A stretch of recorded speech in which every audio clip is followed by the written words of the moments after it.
Hello दोस्तों।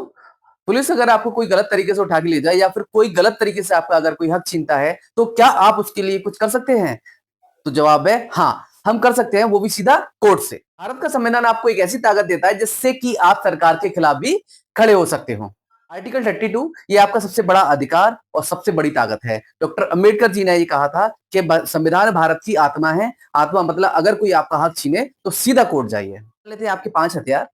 अगर police आपको जबरदस्ती बंद करे तो कोर्ट सीधा बोलेगी अभी छोड़ो। सरकारी अफसर काम नहीं कर रहा है, कोर्ट बोलेगी अभी करके दो। गलत फैसला होने वाला है, कोर्ट रोक देगी। अगर गलत फैसला हो भी गया है तो ऊपर वाली कोर्ट में जाइए। कोई गलत तरीके से कुर्सी पे बैठा है तो कोर्ट पूछेगी कौन हो तुम। सच अधिकार ही आम इंसान को सिस्टम से लड़ने वाला शेर बनाते हैं। बताओ दोस्तों, क्या पहले आपको ये 5 अधिकार आपको पता थे?